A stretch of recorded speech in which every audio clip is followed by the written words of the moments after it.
Good morning. स्वागत है आपका मेरे इस यूट्यूब क्लास में। आज का जो वीडियो है वो क्लास 9 के स्टूडेंट के लिए है।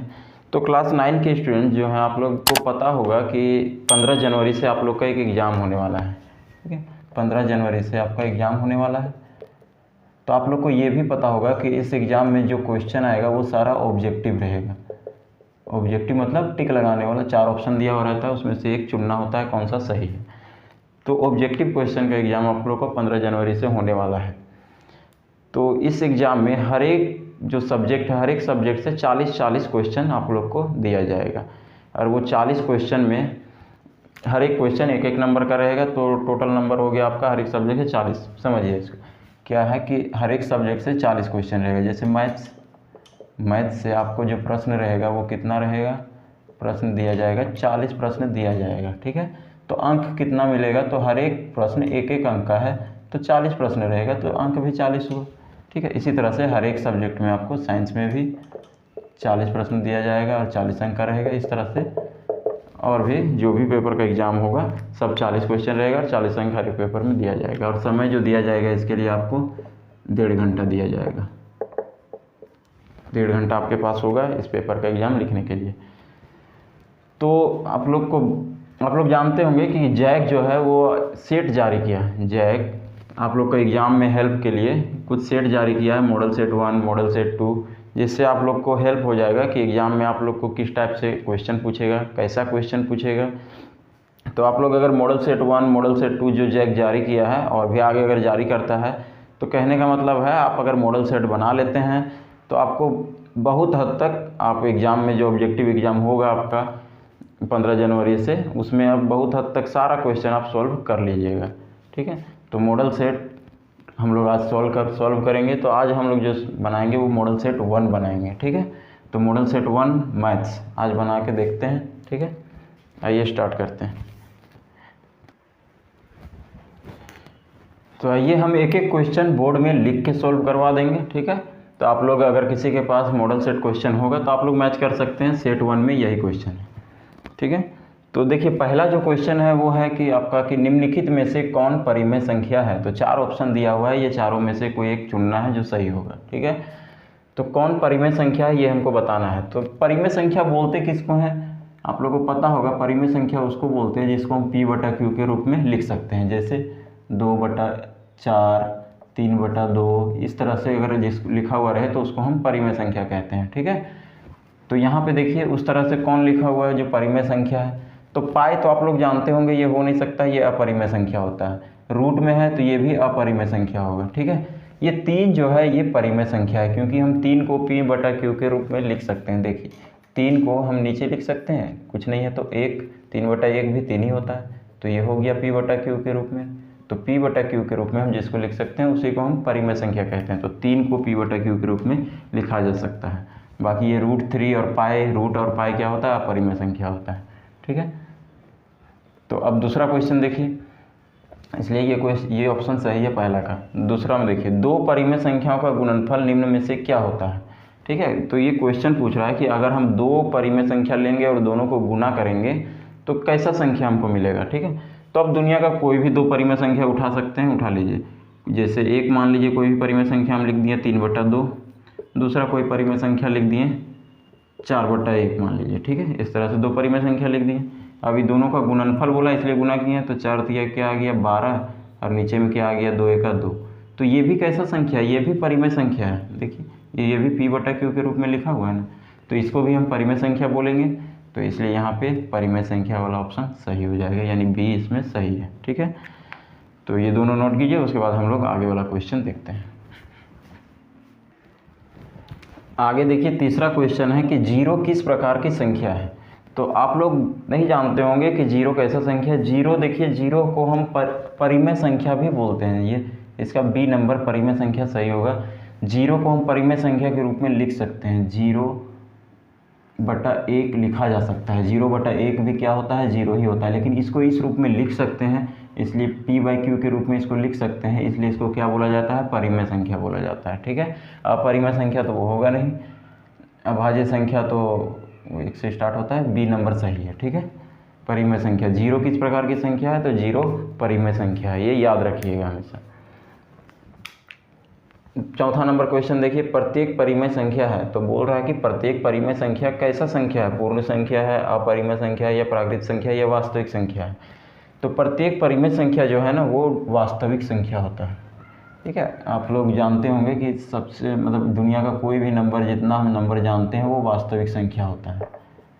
फिर वास्तविक संख्या के बाद बनता है उससे परिमेय और अपरिमेय आता है। वास्तविक संख्या दो भाग में बढ़ जाता है, परिमेय और अपरिमेय में। फिर परिमेय से इधर बनता है आपका जो पूर्ण और प्राकृतिक होता है वो इधर होता है। ठीक है, तो परिमेय संख्या पूर्ण और प्राकृतिक संख्या कैसे होगा, तो सभी जो परिमेय संख्या है इसमें इसके अंदर जितना भी नंबर आता है सब क्या होता है, वास्तविक संख्या होता है। ठीक है, तो यहाँ तक नोट कीजिए, आगे क्वेश्चन देखते हैं। हाँ, आइए 5 नंबर देखते हैं। अब आया बनाने वाला क्वेश्चन। इससे पहले जो था वो परिमेय संख्या अपरिमेय संख्या बताना था हमको, तो उसके लिए आपको संख्या पद्धति यानी नंबर सिस्टम जानना होगा। वो हम किसी और वीडियो में समझा देंगे आप लोगों को संख्या पद्धति। अभी हम लोग सेट बना रहे हैं तो सेट को पूरा कर लेते हैं। तो 5वां नंबर देखिए, 3 तथा 4 के बीच में कौन सी परिमेय संख्या है। तो यहाँ बहुत सारा संख्या लिखा हुआ है, तो बताना है 3 तथा 4 के बीच में कौन सा आएगा, ये चारों में से कौन वाला 3 तथा 4 के बीच में आएगा। ठीक है, तो उसके लिए चलिए बना के देखते हैं हल। आप लोग भी सब बना लीजिएगा, नोट कर लीजिएगा। देखिए 3 तथा 4 के बीच में कौन सी परिमेय संख्या है पूछ रहा है। तो ये पाई तो परिमेय संख्या होता नहीं है, पाई जहाँ भी आ गया वो आंख बंद करके आप बता दीजिए वो अपरिमेय संख्या है, तो ये तो होगा ही नहीं। ठीक है, तो ये तीनों में बताना है 3 तथा 4 के बीच में कौन आएगा। ठीक है, तो उसके लिए हम लोग क्या करेंगे, ऑप्शन से ही बनाते हैं। 3 तथा 4 के बीच में इस तरह का क्वेश्चन अगर आता है तो कैसे बनाया जाता है आप लोग देख लीजिए। ठीक है, 3 तथा 4 के बीच का परिमेय संख्या हमको बताना है कि कौन आएगा उसमें से। तो उसके लिए देखिए पहले बी ये चेक कर लेते हैं। ठीक है, 10/3, तो इसमें नीचे क्या है 3, तो यहाँ भी नीचे हमको 3 बनाना पड़ेगा, नीचे 3 बनाना पड़ेगा। तो नीचे अगर 3 से गुना किए हैं तो ऊपर में भी 3 से गुना करना पड़ेगा। सबसे पहले देखिए 3 तथा 4 के बीच में हमको बताना था, तो इसको हम परिमेय संख्या के रूप में 3/1 4/1 लिख सकते हैं ना। ठीक है, अब हमको क्या करना है, नीचे में 3 है तो यहाँ भी हमको 1 को इसको 3 बनाना पड़ेगा, तो ऊपर में भी 3 से गुना करना पड़ेगा। ये नियम होता है कि नीचे जो भी संख्या से गुना करते हैं ऊपर में भी हमको उस संख्या से गुना करना ही पड़ेगा। तो देखिए 3 तिहाई गुना करेंगे तो क्या आ गया 9 और 3 एका 3, यहाँ गुना करेंगे 4 तिया 12 3 एका 3। तो देखिए क्या 10/3 9/3 और 12/3 के बीच में आ रहा है, तो आ रहा है। देखिए 9 और 12 के बीच में 10 नहीं आएगा क्या, 10/3 11/3 आएगा ना। तो ये तो 10/3 बीच में ही है, इसीलिए ये आंसर हो गया, ये सही है, ये बी ऑप्शन जो है वो सही है। ठीक है, थोड़ा सा देख लेते हैं कि फिर ये कैसे गलत है, ये कैसे गलत है। ये सही है तो बाकी ये दोनों तो गलत होना चाहिए, तो वो भी हम लोग देख लेते हैं। सी नंबर में देखिए क्या ऑप्शन दिया हुआ है, सी नंबर में 15/7। मेरा जो नंबर किसके किसके बीच में चाहिए हमको, 3 तथा 4 के बीच में चाहिए, यही ना।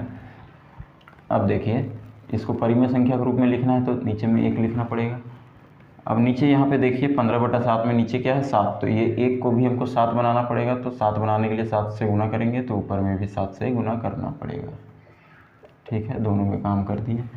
अब देखिए गुना करेंगे तो क्या आएगा, 7 या 21 7 एका 7, यहाँ पे 4 7 28 7 एका 7। ठीक है, तो अब देखिए क्या ये 15/7 21/7 और 28/7 के बीच में है, नहीं है ना।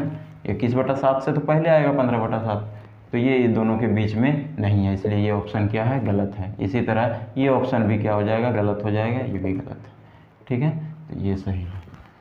तो इस तरह से इस टाइप का क्वेश्चन को बनाया जाता है। एग्जाम में ज़रूरी नहीं है आपका 3 और 4 ही लिखा हुआ रहे, वहाँ 5 और 6 भी लिखा हुआ मिल सकता है, कोई भी नंबर लिखा हुआ मिल सकता है। आप लोग को समझना यह है कि बनाते कैसे हैं, तो इस तरीक़ा से आप बना सकते हैं। ठीक है, 6 नंबर क्वेश्चन देखिए। 6 नंबर में बोल रहा है कि यदि 64x बराबर 8 है तो x बराबर क्या होगा। 64 का पावर x बराबर 8 है तो x बराबर क्या होगा। ठीक है, तो देखिए इस टाइप का क्वेश्चन बनाते कैसे हैं आप लोग, बस इस टाइप का क्वेश्चन बनेगा कैसे ये आप लोग सीख लीजिए। यहाँ नंबर की जगह 64 की जगह कुछ भी दे, 54 दे दे, 75 दे दे, तो आप लोग बना लीजिएगा। ठीक है, कोई भी दे दे, कुछ भी नंबर दिया हुआ रहे उससे मतलब नहीं है, बस आप लोग ये सीखिए कि इस टाइप का क्वेश्चन बनता कैसे। तो इस टाइप का क्वेश्चन रहेगा, x का वैल्यू पूछ रहा है, तो देखिए कैसे बनाते हैं। यहाँ 64 है तो 64 को एक तरफ एलसीएम दे दीजिए, ठीक है। यहाँ 8 है तो 8 को एलसीएम दे दीजिए, ठीक। तो एलसीएम 2 तिया 6, 2 दूना 4, 2 एका 2, 2 छक्के 12, 2 अठे 16। एलसीएम तो आप लोग जानते ही होंगे, 2 चौके 8, 2 दूना 4, ठीक है। इधर एलसीएम देंगे, 2 चौके 8, 2 दूना 4, 2 एका 2। चलिए, तो 64 को एलसीएम किए तो कितना आया, देखिए क्वेश्चन क्या था मेरा, 64 का पावर x बराबर 8, यही क्वेश्चन था। तो 64 को एलसीएम किए तो 2 कितना बार आया, 1 2 3 4 5 6 बार। तो इसको लिख सकते हैं 2 का पावर 6, ठीक है। 64 की जगह हम लिख सकते हैं 2 का पावर 6, क्योंकि 2 6 बार आया है और ये x था तो वो x भी लिख दिए। ये 8 को क्या लिख सकते हैं हम, 2 कितने बार आया, 3 बार, ये 1 का कोई मतलब नहीं है, ठीक है। 2 एका 2, तो ये 2 1 का कोई मतलब नहीं, 1 2 3। एलसीएम क्या आया इसका, 2 का पावर 3। इस टाइप से हम लिख सकते हैं, ठीक है। अब देखिए बेस सेम है, बेस सेम होता है तो क्या हो जाता है, 2 और 2 सेम है तो ऊपर वाला पावर भी क्या होता है इसका, इक्वल हो जाएगा। तो इसको ये हो जाएगा 6x बराबर 3, ऊपर वाला ये और ये इक्वल हो जाएगा, 6x बराबर 3। तो x बराबर क्या हो जाएगा 3, ये 6 क्या है इधर गुना में है, उधर जाएगा, बराबर के उस साइड जाएगा तो क्या हो जाएगा भाग में, 3 है तो 6 इधर आ गया, 3 एका 3, 3 दूना 6। तो x बराबर आ गया हमारा 1/2। तो देखिए ऑप्शन में 1/2 है कहीं, तो ए नंबर 1/2 ये सही है, ठीक है। तो इस टाइप से बनाया जाता है ऐसा क्वेश्चन को। चलिए नोट कीजिए, अगला क्वेश्चन देखेंगे। आइए अब 7 नंबर क्वेश्चन देखते हैं। इनमें से कौन एक चर वाला बहुपद है। 7 नंबर बोल रहा है कौन इसमें से चारों में से कौन एक चर वाला बहुपद है, ठीक है। तो चर किसको बोलते हैं, सबसे पहले ये जानिए, चर बोलते हैं जो एक्स वाई जेड इस तरह से समीकरण में लिखा हुआ रहता है उसको चर बोलते हैं, ठीक है। वैसे तो ए से लेकर जेड तक सारा कोई भी वर्ड लिखा हुआ रहे तो उसको हम लोग चर बोलते हैं। तो जनरली हम लोग को एक्स वाई जेड ही लिखा हुआ मिलता है। तो यहाँ भी देखिए एक्स वाई जेड ही लिखा हुआ है, तो चर आप लोग समझ गए, एक्स वाई जेड ये सब जो लिखा हुआ रहता है उसी को चर बोलते हैं। तो देखिए इसमें कितना चर है, 1 और 2, 2 चर है, एक्स और वाई तो 2 चर हो गया, तो ये तो 2 चर वाला बहुपद हो गया। यहाँ पे देखिए सी नंबर में तो ये तो होगा नहीं, सी नंबर में देखिए एक्स वाई, इसमें भी 2 चर है तो ये होगा नहीं। इसमें देखिए एक्स स्क्वायर एक्स, ये देखिए यहाँ पे केवल एक्स का ही यूज हो रहा है, इसलिए ये क्या है, एक चर वाला बहुपद है, ठीक है। ये डी में 3 है, एक्स वाई जेड तो है ही नहीं, तो इसमें तो चर है ही नहीं, तो ये तो ऐसे ही नहीं होगा। तो ये बी नंबर सही ऑप्शन है, क्योंकि इसमें एक ही चर का उपयोग हुआ है, केवल एक्स का, ठीक है। चलिए अब 8 नंबर देखते हैं। 8 नंबर में देखिए बहुपद 2x + 6 का शून्य ज्ञात करने बोल रहा है। शून्य कौन होगा, ये चारों में से वो बना। तो इसमें थोड़ा बना के देख लीजिए कैसे बनता है शून्य का। आप लोग को किसी भी क्वेश्चन का अगर शून्य निकालने बोलेगा तो कैसे निकालते हैं। तो शून्य का मतलब, शून्य मतलब क्या होता है, 0। तो 2x + 6 इसी का शून्य ज्ञात करना है, तो इसको बराबर किसके कर देंगे, 0 के। तो अब हल कर दीजिए, 2x यहीं रहने देते हैं, 6 उधर चला जाएगा तो 0 है इधर पहले से, 6 उधर जाएगा, प्लस में है, उधर जाएगा तो -6 हो जाएगा। साइड चेंज होता है तो साइन भी चेंज हो जाता है। तो 0 - 6 को हम -6 लिख सकते हैं। तो x बराबर क्या हो गया, -6। ये 2 यहाँ गुना में, इधर आएगा तो भाग में हो जाएगा, काट देंगे, 2 तिया 6, यानी x बराबर क्या आ गया, -3। देखिए है -3, यानी ये वाला ऑप्शन सही है, ठीक है। अब 9 नंबर देखिए। 9 नंबर में बोल रहा है कि बहुपद x का पावर 4 - 3x² - 5 का घात क्या है, ठीक है। तो बहुपद में देखिए यहाँ पे घात किसको बोलते हैं, घात का मतलब होता है पावर। पावर में देखिए यहाँ पे 4 भी दिखेगा आपको, पावर में यहाँ पे देखिए 2 भी। पावर यानी x के ऊपर में जो लिखा हुआ रहता है उसी को हम लोग पावर बोलते हैं या घात बोलते हैं, ठीक है। पावर और घात एक ही चीज़ है, इंग्लिश में पावर, हिंदी में घात। तो देखिए यहाँ पे घात 2 तो दिख रहा होगा, एक 4 भी दिख रहा है, एक 2 भी दिख रहा है, ये भी घात है और ये भी घात है। तो कौन सा घात को हम इस बहुपद का घात बोलेंगे, ठीक है। तो जो सबसे अधिक वाला घात होता है उसी को उस बहुपद का घात माना जाता है। तो यहाँ पे सबसे अधिक कौन है, 4 या 2, तो 4 अधिक सबसे अधिक वाला बहुपद है, ठीक है। बड़ा कौन है, 4, इसलिए इस बहुपद का घात क्या हो जाएगा, 4, ठीक है। इसलिए ये ऑप्शन सही है। 10 नंबर देखिए, यदि px बराबर x - 1 है तो p0 का मान पूछ रहा है हमसे, ठीक है। तो इस टाइप का देखिए कैसे बनता है, बहुत ही आसान क्वेश्चन है। px दिया हुआ है क्या, x - 1, आपसे क्या पूछ रहा है, p0। p यहाँ पे क्या 0 लिखा हुआ है, यानी x की जगह में क्या लिखा हुआ है 0, x की जगह में क्या रखना है 0। तो x की जगह में आप 0 रखिए -1, तो 0 और -1 क्या होगा, सॉल्व करेंगे तो -1 ही आएगा। तो ये हमारा आंसर। तो देखिए यहाँ पे -1 क्या है, यहाँ सी में -1 है, तो ये ऑप्शन हमारा सही है। ठीक है, तो उम्मीद करते हैं आप लोग को समझ में आ रहा होगा। तो इस वीडियो में 10 नंबर तक ही रहने देते हैं, इसके आगे का सॉल्यूशन इसके बाद वाला वीडियो में, नेक्स्ट वीडियो में करवा देंगे। ठीक है, तो अगर वीडियो अच्छा लग रहा है तो चैनल को सब्सक्राइब कीजिए और कमेंट कीजिए। आप लोग को अगर और अधिक सेट का सॉल्यूशन चाहिए तो कमेंट कीजिए। धन्यवाद।